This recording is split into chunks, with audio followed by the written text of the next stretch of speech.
So UNESCO உலக பாரம்பரிய பட்டியலில் பார்த்தீங்கன்னா இந்தியாவிலேருந்து 43 தலங்கள். 43வது தலம் எது அப்படின்னா அசாமாயுடைய மொய்தாம்கள் தான் 43வது தலமாக சேர்க்கப்பட்டிருக்கு. அதுக்கு முன்னாடி 42வது தலமாக கர்நாடகாவில் இருக்கக்கூடிய ஹொய்சாளர்கள் கோவில். 41வது தலம் எதுனா மேற்கு வங்கமாக இருக்கக்கூடிய சாந்தி நிகேதன் சேர்க்கப்பட்டிருக்கு.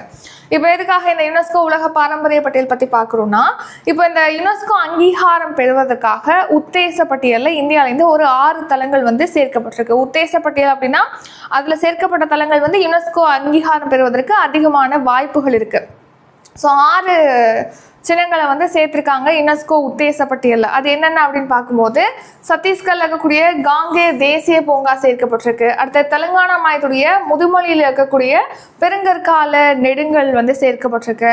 அடுத்த பல்வேறு மாநிலங்களில் இருக்கக்கூடிய அசோகர் கால கல்வெட்டுகள், சௌசத் யோகினி கோவில்கள், வட மாநிலங்களில் இருக்கக்கூடிய குப்த கோவில்கள், மத்திய பிரதேசம் அப்புறம் உத்தரப்பிரதேச மாநிலத்தில் இருக்கக்கூடிய பண்டேலா கோட்டைகள் வந்து இந்த உத்தேச பட்டியலில் சேர்க்கப்பட்டிருக்கு. உத்தேச பட்டியலில் சேர்த்தா யுனெஸ்கோ உலக பாரம்பரிய பட்டியலில் சேர்க்கறதுக்கு வாய்ப்புகள் இருக்கு. அதுலேருந்து ஏதேனும் ஒரு தளத்தை வந்து சேர்ப்பாங்க அப்படின்னு சொல்லிட்டு தெரிவிச்சிருக்காங்க.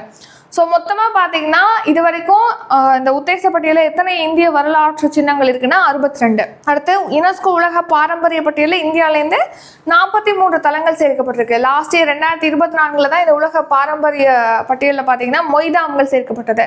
அது மட்டும் இல்லாமல் லாஸ்ட் இயர் பார்த்தீங்கன்னா இந்தியாவில் ஃபர்ஸ்ட் டைம் உலக பாரம்பரிய குழு கூட்டமானது நடைபெற்றது. ஸோ அந்த கூட்டத்தில் தான் மொய்தாம்கள் சேர்க்கப்பட்டது. மொய்தாம்கள் அப்படின்னா என்னன்னா அசாமாயுடைய அஹோம் வம்சத்தை சேர்ந்தவங்களோட அதாவது அஹோம் வம்சத்தை சேர்ந்தவங்க அரசர் இதெல்லாம் இருப்பாங்களே, அவங்கள இறந்ததுக்கு அப்புறமா புதைக்கக்கூடிய புதைமேடுகள் தான் மொய்தாம்கள்.